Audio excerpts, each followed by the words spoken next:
All right, what the fuck is a collector's DAO? I recently started as the head curator at Dialectic, and we have an experimental NFT collection, about 550 NFTs in total. And the question pretty quickly comes up, how does one actually collect, and what the hell does one have to think about when collecting? So we put a lot of thought into a framework for collecting, and I'm going to share some of our insights today.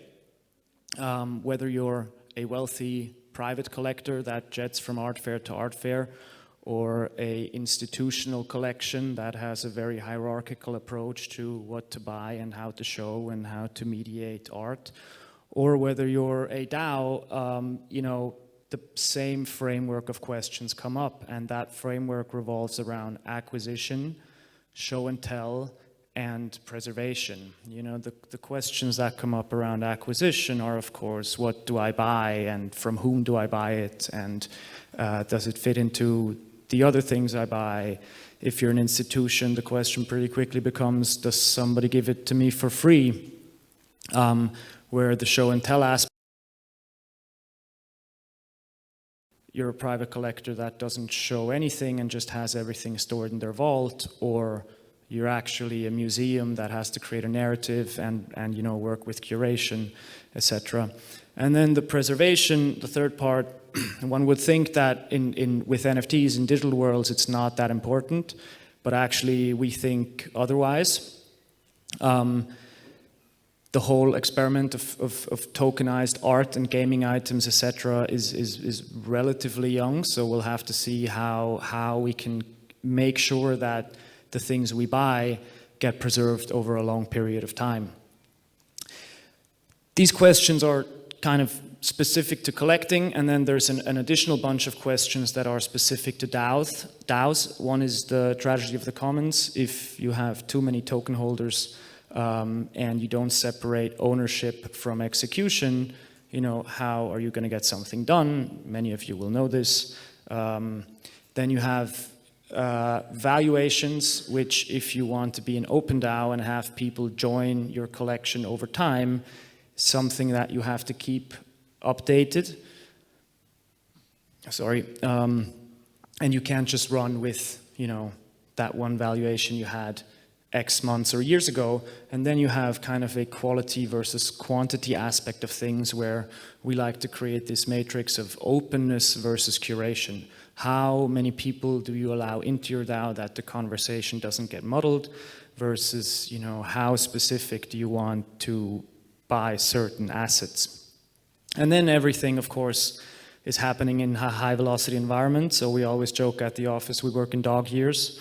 This famous meme, of course, and there you have this tension between thought and speed. So you want to be able to react quickly, but you don't want to just kind of randomly buy things. You want to have some set of guidelines to what you buy and how you buy, etc.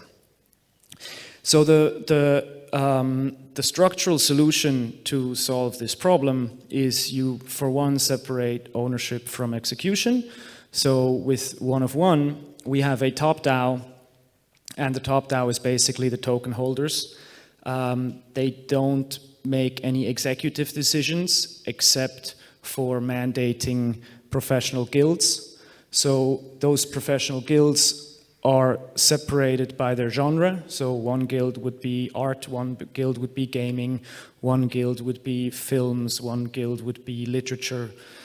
And then you have the guilds that basically interact with the artists, entrepreneurs, and creators.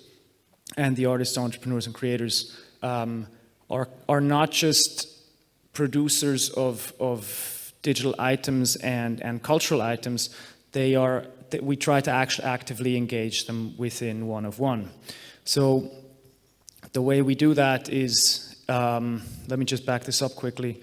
We try to create this kind of feedback loop where the top DAO mandates professional guild managers or professional guild curators that then search for the best creators, artists, and entrepreneurs that create gaming items, art, what have you.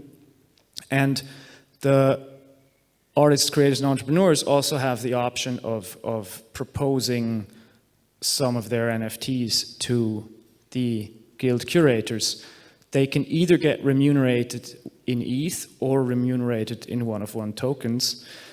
That kind of creates the flywheel that, you know, if the artists, creators, and entrepreneurs become token holders, they get a say in how, in who gets to curate the guilds. So you create this kind of flywheel to quality over time, and you get to separate out the various task items that, you know, are part of running a collector's DAO.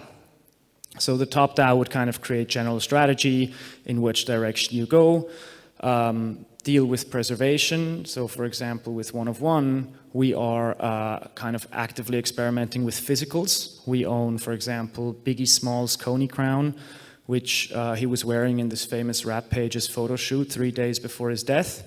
It is tokenized, so it's in our DAO, and then, you know, we have various art pieces where artists starting to create kind of crossover NFTs, physical items, and do both.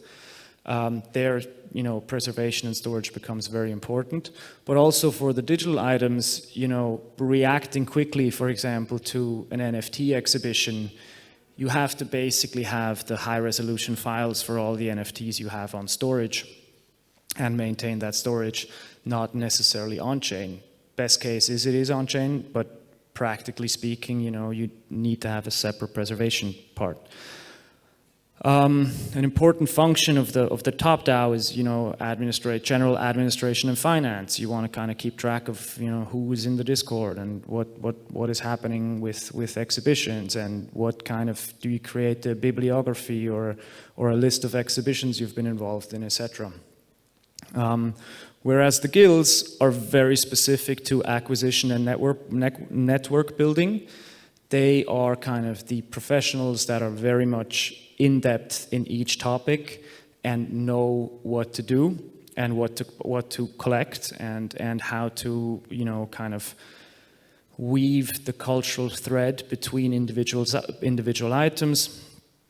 And then, you know, the artists and entrepreneurs get to do that which they do best, which is create. Long story short, have a look at our collection, give us a follow on Twitter, and if you want to chat, you know, I'm around, and I'm definitely going to be around later at the party. Thanks.